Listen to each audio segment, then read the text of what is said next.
কত পার্সেন্ট মানুষ মাস্টারবেশনে আসক্ত, সেটা যদি আমরা ডিভাইডেড করি পুরুষ কত এবং নারী কত, অর্থাৎ ছেলে কত মেয়ে কত, অতিরিক্ত পরিমাণ বা দীর্ঘদিন যদি মাস্টারবেশন করে যায় তাহলে পুরুষ এবং নারী অর্থাৎ ছেলে এবং মেয়েদের কী কী ধরনের সমস্যাগুলো সৃষ্টি হয় সেই বিষয়গুলো আজকে এই ভিডিওতে আলোচনা করব। প্রথমে আমরা জানবো হচ্ছে যে কারা মাস্টারবেশনটা অনেক বেশি করে থাকে।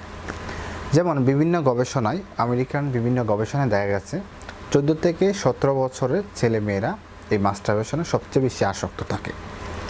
তার মধ্যে হচ্ছে যেমন 96% হচ্ছে পুরুষ অর্থাৎ ছেলে এবং 88% হচ্ছে মেয়ে। এক্ষেত্রে আবার বিভিন্ন ভাগ রয়েছে, যেমন যারা ট্রয় দিয়ে মাস্টারবেশন করে তাদেরকে দেখা যায় যে মেল 10% এবং ফিমেল অর্থাৎ নারী হচ্ছে সেখানে 40%, অর্থাৎ ট্রয়টা নারীরাই বেশি সবচেয়ে ব্যবহার করে থাকে। পর্নোগ্রাফিতে আসক্ত অনেক ছেলে মেয়ে দেখা যাচ্ছে মাস্টারবেশন অনেক বেশি করে। পর্নোগ্রাফির ক্ষেত্রে দেখা যায় যে প্রায় 70%-এর মতো করে থাকে হচ্ছে ছেলে এবং প্রায় 40%-এর মতো করে থাকে হচ্ছে মেয়েরা। এই ছিল মোটামুটি তাদের গড় কারা কতদিন করে। তো এক্ষেত্রে দেখা যায় যে ছেলেরা হচ্ছে মোটামুটি সপ্তাহে 4 বার এবং মেয়েরা হচ্ছে সপ্তাহে 2 বার অথবা আর অধিক বা বেশি কম হতে পারে।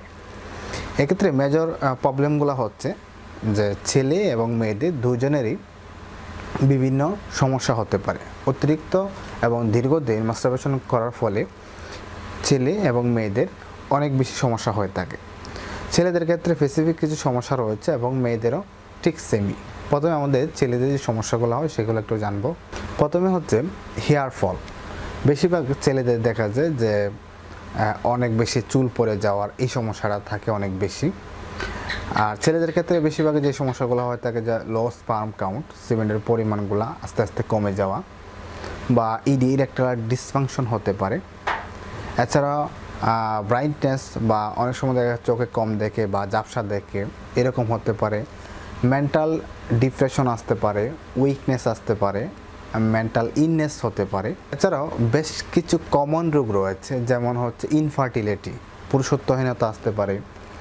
এছাড়া দেখা যাচ্ছে কার্ভেকচার হতে পারে, বাঁকা হয়ে যেতে পারে বা সংকোচন হতে পারে। এই ধরনের সমস্যাগুলো কিন্তু একটা ছেলের হয়ে থাকে।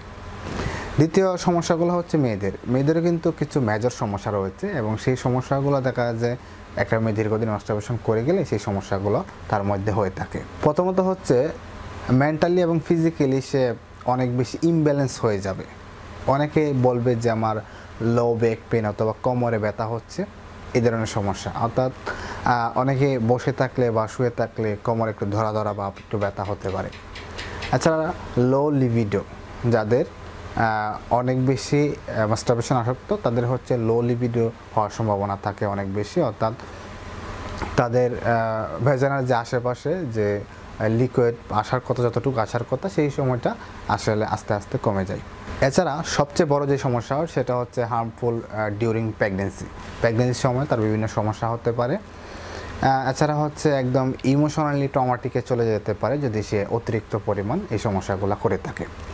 এখন মূল প্রশ্ন হচ্ছে তাহলে এগুলো আমাদের কিভাবে প্রতিরোধ করা উচিত, কিভাবে করতে হয়।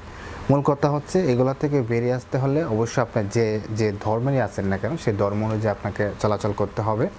খারাপ কাজ, পর্নোগ্রাফি বা অন্যান্য যে নেশাগুলো আছে সেগুলো অবশ্যই আপনাকে অ্যাভয়েড করে আস্তে আস্তে চলতে হবে। তাহলে আস্তে আস্তে এখান থেকে বেরিয়ে আসতে পারেন। অথবা আমার অনেকগুলো ভিডিও রয়েছে কীভাবে মাস্টারবেশন থেকে বেরিয়ে আসবেন, কোন খাবারগুলো খাবেন বা কোন ওষুধগুলো খাবেন, সেই ভিডিওগুলো অবশ্যই দেখে নেবেন। ধন্যবাদ সকলকে। এই ছিল আজকের মতো ভিডিওটা যদি আপনার উপকৃত মনে হয় তাহলে অবশ্যই চ্যানেলটা সাবস্ক্রাইব করে লাইক দিয়ে শেয়ার করে আমাদের পাশে থাকবেন। ধন্যবাদ।